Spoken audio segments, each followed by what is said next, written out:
윤석열 대통령과 미국 바이든 대통령의 80분간의 정상회담 마무리됐습니다. 미국이 북핵 위협에 대응해서 우리나라에 대한 확장 억제 실행력을 강화하는 내용을 골자로 워싱턴 선언이 채택이 됐습니다. 자, 이번 윤석열 대통령의 미국 선방 어떤 의미를 갖는지 구체적으로 이야기를 나눠보겠습니다. 이화여대 북한학과 박원건 교수 함께합니다. 안녕하십니까? 네, 안녕하세요. 자, 먼저 우리 윤석열 대통령의 이번 미국 순방 어떤 의미가 있다고 봐야 됩니까? 올해가 한미동맹 70주년이죠. 그래서 사실 뭐 미국의 입장도 그렇고 한국의 입장도 그렇고 한미동맹은 가장 성공한 동맹이다라고들 다들 평가를 합니다. 왜냐하면 1953년 이후에 어쨌든 한미동맹을 기반으로 해서 더 이상 그 뭐 심각한 무력 전쟁이 이곳에서 이루어지지 않았고, 그렇죠. 또 그걸 기반으로 한국이 이만큼 경제적으로 번영할 수 있었다라는 것이죠. 그 70년의 그 과거를 놓고 그렇다면 한미동맹의 현재는 어떻게 되는 것이고, 또 특히 앞으로의 향후 70년이 될 수도 있는 그런 한미동맹의 그 미래를 어떻게 이제 구상하고 갖고 나갈 것인가, 그런 의미가 담겼다라고 생각이 되고요. 네. 이번에는 그냥 방문은 아니고 국빈 정상 방문이었는데, 네. 그것도 그만큼 한미 양국이 이 70주년 동맹의 중요성을 서로 간에 인지하고 합의한 결과다라고 생각합니다. 매우 중요하고 의미 있는 순방이라는 건데 또 그만큼 기대도 많이 했고 또 우려도 있었던 것 같아요. 이번에 지금 어제 있었던 워싱턴 선언 총평하자면 어땠습니까?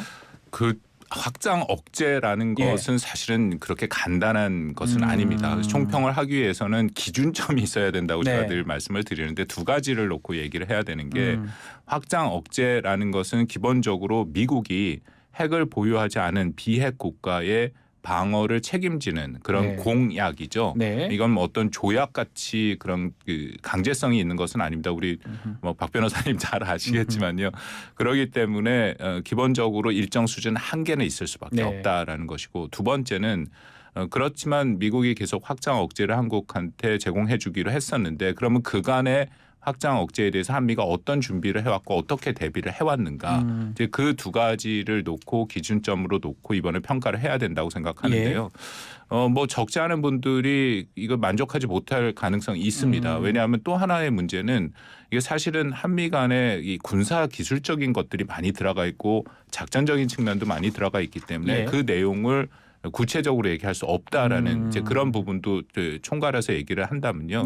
뭐 저는 개인적으로 이 뭐 그 제가 전에 국제 연구기관에서도 일을 했고 이 분야에 대해서 계속 고민을 해왔던 사람 중에 한 명으로 좀 내부 내용을 좀 아는데요. 그런 측면에서 말씀드리면 이것은 현재 주어진 상황에서는 최선을 다했다라고 일단 총평을 합니다. 다했다. 자, 그거 말고 이번에 지금 문서로 지금 명문화가 지금 됐는데, 이게 사실은 정상회담 이후에 보통 이렇게 발표가 되거나 하는데 이번에는 좀 미리 언론에 공개가 됐던 부분이 있어요. 그 부분은 우리가 어떻게 봐야 됩니까? 그래서 어저께 이미 좀 나왔는데 그 미 백악관의 고위 당국자, 제가 누군지는 아는데 이름을 얘기해도 되는지 안 되는지는 잘 모르겠는데요. 어쨌든 꽤 길게 기자를 회견을 했습니다. A4 용지로 16장이 나오더라고요. 그래서 제가 꼼꼼히 읽어봤습니다만 그만큼 이 확장 억제에 대해서는 미국도 그 굉장히 관심을 갖고 있다. 왜냐하면 그럴 수밖에 없는 게, 잘 아시겠지만 한국에서 이 자체 핵무장론이 굉장히 많이 얘기가 되고 있지 않습니까? 국내에서도요. 뭐 적게는 60%에서 많이는 80%의 여론조사가 나오는데, 사실은 저는 그 여론조사도 좀 문제가 있다고 생각을 해요. 왜냐하면 한국의 핵무장을 했을 경우에 오는 불이익들이 굉장히 큽니다. 그러니까 이것은 큰 전제도 미국에 동의하지 않은 상황에서 우리가 핵무장을 할 때에는 그것이 사실상 저는 현실적이지 불가능하다고 생각하거든요. 그런 정보를 주고 설문조사를 했다면 저는 설문조사 결과가 반대로 나올 가능성이 많이 달라질 거라고 생각을 합니다. 근데 어쨌든 한국에 그런 의견이 있다라는 것을 미국이 충분히 인지하고 있기 때문에 이번에 이 그 워싱턴 선언이라는 게 따로 문건으로 확장 억제를 다뤘고, 말씀하신 것처럼 어제도 미국의 고위 당국자, 백악관 고위 당국자가 꽤 긴 기자회견을 하면서 자세한 내용을 브리핑을 했었죠. 사전에 한 것이죠. 자, 지금 이제 그 선언에 보면 핵협의 그룹, 한미 핵협의 그룹을 결성하기로 뜻을 모았다라고 하는데, 핵 협의 그룹 처음 듣는 얘기기도 하고 정확하게 어떤 걸 의미하는 겁니까? 핵 협의 그룹이라는 것은 한미 간의 확장 억제를 논의하기 위한 그룹인데요. 기존의 그룹이 없지는 않습니다. 그룹이 이게 있었습니까? 예. 영어를 계속 나오는데 EDSCG라는 게 예. 한미 확장 억제 협의위원회가 있고 아하. 그 밑에 또 DSC라는 것도 있고요. 예. 몇 개가 있었는데 이번에 그 구성이 된 핵 협의 그룹 영어로는 NCG라고 이제 표현을 시작을 했습니다만 이거는 일단 상설 기구이고요. 네. 그리고 아직 정확하게 누가 수장이 될지는 모르지만 기존에 있었던 그런 협의 그룹보다는 높은 수준일 가능성이 높습니다. 네. 그렇다면 어떤 의미가 있냐면 앞으로 확장 억제에 대한 논의의 범위와 폭, 깊이가 훨씬 더 깊어질 수 있다라는 네. 의미고 거기에 대해서 그 선언에도 나와 있고 어저께 기자회견 한 내용에서도 뭐 자세히 나와 있습니다만 이 안에서 확장 억제에 관한 주요 내용들을 한미가 이전보다는 훨씬 긴밀히 논의하겠다라는 것은 분명해 보입니다. 그러니까 다만 네. 뭐 기존의 협의체가 없지는 않았기 때문에 이것을 앞으로 어떻게 운영해 나가느냐가 훨씬 더 좀 중요한 문제이겠죠. 저 기자회견에서 미국 기자가 한국도 자체 핵무장 의향 있냐 이렇게 물었더니 윤석열 대통령이 지금 워싱턴 선언에서 구체화한 확장 억제가 실행 방안이 과거하고 좀 다르다. 이런 정도만 답변했거든요. 지금 앞으로 핵무장 가능성하고 과거하고 어떤 점이 다르다는 걸 말하는 건지. 일단 핵무장 가능성에 대해서는 이번 그 워싱턴 공동선언을 통해서 선을 그었다라고 이제 그러면 생각합니다. 워싱턴 선언문 따르면 자체 핵무기 포기로 이제 해석되는 겁니까? 근데 제가 이해하기로는 네. 윤석열 정부가 공식적인 입장은 자체 핵무장 불가고요. 예, 불가고요. 예, 그리고 예. 전술핵 배치도 고려하지 않고 있다. 아. 두 가지는 분명하고 뭐 정부 당국자나 대통령도 여러 번 얘기를 했습니다만 현재에서 집중할 것은 확장 억제를 강화하고 더 제도화하는 것이다라는 네. 것이죠. 그래서 저는 큰 그 틀에서의 입장 변화는 없었다라고 생각이 되고 다만 이렇게 워싱턴 선언 같이 명문화를 했기 때문에 정부에서는 앞으로 더 이 선을 그을 것은 분명해 보이긴 합니다. 자, 그런데 거기서 이제 윤석열 대통령은 특히 나토 이상의 강력한 대응을 원한다라고 얘기했는데 이 나토 같은 경우는 우리가 나토식 핵 공유는 그 전술핵을 그 지역에 배치하는 거잖아요. 그거하고 우리하고 좀 어떻게 그 이상이 되는 겁니까? 확장 억제가 지금 그 좀 덜 된 것 같기도 하고요. 아니 왜냐하면 나토랑 우리 예. 이 한국의 상황이랑은 이 동등하게 비교하기는 좀 어렵습니다. 일단 나토는 집단 지도 체제고 네. 말씀하신 나토의 핵 공유라는 것은 큰 틀에서 전술핵이 들어가 있고 5개국이 뭐 실질적으로는 그것도 결정은 다 미국이 하는 건데 공동 훈련을 통해서 이중 용도의 전투기를 쓰겠다라는 거고요. 그렇죠. 거기에 비해서 한미는 이게 양자 간에 이루어지는 문제고 그리고 전술핵 반입은 뭐 제가 계속 말씀을 드리는 겁니다만 그것은 군사적으로도 현재 의미가 오히려 의미가 낮습니다. 네. 왜냐하면 이 전술핵이 한반도 한국에 반입이 된다면 이것은 틀림없이 북한의 제1 목표가 된다라는 것이죠. 그리고 미국이 운영하는 핵 전략은 이 특정한 지역에 자신들의 핵 전략 자산을 갖다 놓는 게 아닙니다. 아. 그렇게 되면 오히려 적의 공격에 노출될 수 있기 때문에 오히려 불확실성을 높여넣어서 어디서 있는지를 모르게 하고 예컨대 잠수함이나 다른 그렇죠. 데에 있는 거라는 거죠. 잠수함도 그렇고 사실 전략 폭격기도 이전에는 괌에 순환 배치를 했었는데 더 이상 아하. 순환 배치를 안 합니다. 예. 그러니까 비정기적으로 배치를 하기 때문에 상대편이 그것이 어디에 있는지를 모르게 한다라는 거거든요. 그런 전략적인 측면에서 볼 때도 전술핵을 한국에 갖다 놓는다라는 것은 여러 가지 군사적인 의미가 오히려 더 위험이 처해질 수 있다라는 그 판단에서 미국 입장에서도 그렇다는 거죠. 미국 입장에서도 네. 그렇고 한국 입장에서도 그렇고요. 사실 그렇죠. 그러면 이전에 윤석열 대통령이나 지금 특히 국민의힘 쪽에서는 전술핵 얘기도 많이 하고 핵무기 가져가야 된다 이런 얘기 계속 했지 않습니까? 그 윤 대통령이 외교안보 회의에서 그 얘기가 나온 네. 거로 제가 알고 있는데 자세한 전후 맥락을 보면 전문가가 질문을 했답니다. 만약에 미국이 제공하고 있는 확장 억제가 사실상 기능을 하지 못하면 그러면 어떡할 거냐. 네. 그런 전제하에서도 이 반입하는 걸 고려해야 된다라는 얘기고 글쎄 정치권에서 그런 얘기를 하는 것은 제 생각에 어쨌든 확장 억제에 대해서 미국이 이전에는 분명히 소극적인 것은 확실했습니다. 네. 네, 다만 이 이후에 한국 내 국내 여론도 그렇고 정치권에서 그 문제가 본격적으로 논의가 되니까 네. 미국의 입장에서도 좀 더 신경을 쓰기 시작했던 것이죠. 그러니까 일종의 압박이 된다라고 생각이 되는데 네. 이제는 저는 여기서 멈추는 게 맞다고 생각합니다. 이제는 그만해야 된다. 왜냐하면 예. 어차피 전술핵이나 한국의 핵무장은 미국이 동의할 가능성이 없는 없는 것이거든요. 그렇기 때문에 지금 나온 수준까지만 되는 것이 맞고 만약 여기서 더 뭐 이 문제를 논의를 한다면 오히려 저는 한미 동맹이 더 어려워질 수도 있고 북한이 사실 그걸 노리고 있습니다. 북한이 노리고 있다. 그러니까 확장 억제라는 게 이런 거죠.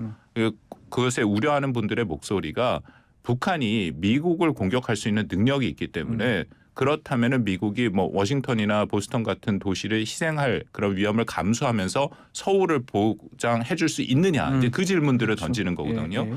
그렇기 때문에 미국의 입장에서는 이번에 그 따로 명문화된 선언을 하고 그것을 지키겠다. 한국을 분명히 안보를 보장하겠다라는 얘기를 하는데 계속해서 문제 제기를 하면 이거는 오히려 한미 동맹이 형해화되는 그거는 결국 북한이 노림수에 빠져들어간다고 생각이 되거든요. 자, 그렇다면 이번 워싱턴 선언을 통해서 지금 한반도 평화가 보장될 수 있는 그 정도 약속이라고 봐야 되는 겁니까? 한반도 평화는 박 변호사님 크게 두 틀이라고 생각하는데 하나는 북한이 핵을 고도화하고 있으니까 거기에 대해서 우리가 억제력을 강화하는 것은 당연하죠. 만약 억제력을 강화하지 않는다면 그건 정부 국가의 역할을 그 소홀히 하는 거고 부인하는 형태가 되니까. 근데 더불어서 그것만 갖고 되는 것은 아니고 이번에 그 워싱턴 선언에도 나왔고 한미 공동성명에도 나왔고 기자회견에도 계속 나왔습니다만 북한과의 대화와 협상을 통해서 평화를 보장하겠다라는 얘기가 계속 나옵니다. 대화 협상. 그러니까 한국 정부도 그렇고 미국 정부도 그렇고 북한의 대화의 문을 계속 열어놓고 있죠. 그래서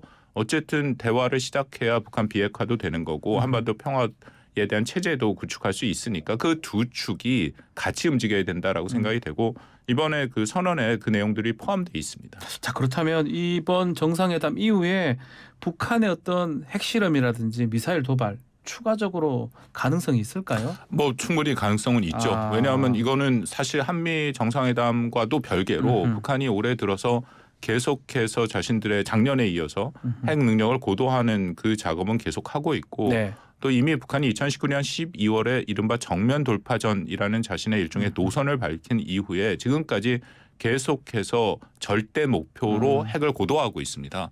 그것이 당분간 멈출 가능성은 없고 사실은 이번 달에 북한이 이미 그 예고를 한 것처럼 군사 정찰 위성 얼마 남지 않아서 과연 가능할지는 좀 의문시 됩니다만 그 가능성도 열려 있고 저는 여전히 7차 핵실험까지도 뭐 북한이 완전 배제하지는 않고 있다라는 생각은 있습니다. 자, 지금 결국은 뭐 잠수함이든 어쨌든 간에 동북아에 핵이 하나 더 들어올 수 있는 그런 상황인데 이 워싱턴 선언으로 중국하고 일본의 입장이 또 궁금합니다. 어떻게 입장을 낼까요? 그 핵이 들어온다는 게 전략 자산의 배치인데 그 전략 자산을 정기적으로 배치한다라고 얘기를 했고 그러니까 그것은 상시 배치나 순환 배치랑도 좀 다르고요. 그 이미 미국이 전략 자산 핵을 투사할 수 있는 전략 자산이 동북아 또 이 한반도 인근에 계속 들어오죠. 뭐 핵잠수함 같은 게 들어와 있는데 우리가 모를 뿐이다 이 말이네요. 공개가 안 되는 부분들이 많고 그리고 핵잠수함이 구태여 이 지역에 있지 않더라도 사실 어떻게 보면 이 지역보다 더 먼 지역에 있어야 그 공격 능력이 더 좋습니다. 이번에 ICBM이니까 그런가요? 이번에 얘기되고 있는 그 핵잠수함 같은 경우는 트라이던트 2의 그 핵 미사일을 갖고 있는데 사거리가 10,000km가 넘거든요.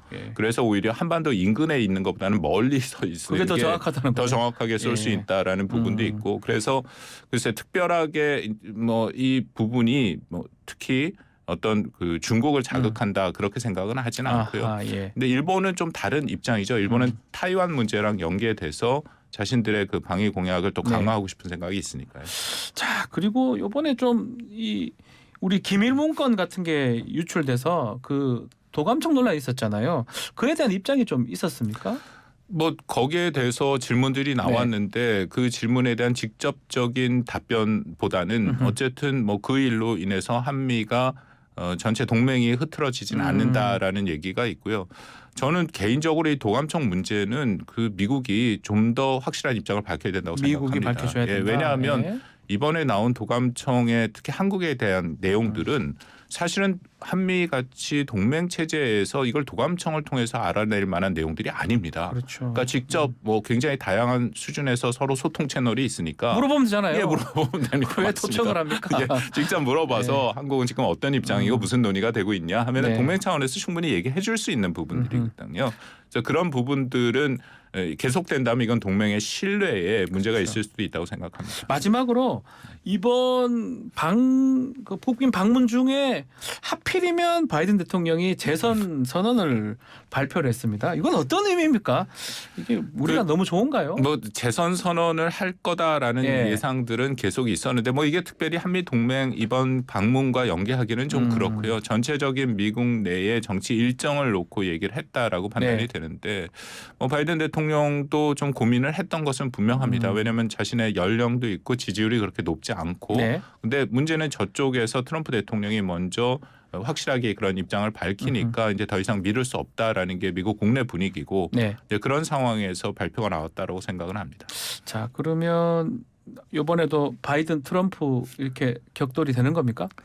뭐 그 가능성이 높지 않겠습니까? 제가 그 미국 대선에 대해서는 네. 굉장히 조심스럽게 말씀을 드리는 네. 게 몇 번 예측을 했다가 굉장히 많이 틀려서요. 그렇습니까? 현재로서는 일단 공화당에서는 트럼프가 오히려 기소를 돼서 이 디센티스의 플로리다 주지사와의 격차를 등록 유권자 공화당 등록 유권자의 격차를 한 3배까지도 벌려 나가더라고요. 네. 그렇다면은 그 차돌 지지층이 있는 트럼프가 될 가능성이 높고 또 민주당의 입장에서 또 보면은 사실은 바이든 대통령의 경쟁자가 보이지는 없다고 봐야 않습니다. 되겠죠. 예, 그렇다면은 알겠습니다. 가능성이 좀 높다라고 생각합니다. 알겠습니다. 자, 오늘 말씀 여기까지 듣겠습니다. 감사합니다. 예, 감사합니다. 박원권 이화여대 북한학과 교수와 함께했습니다.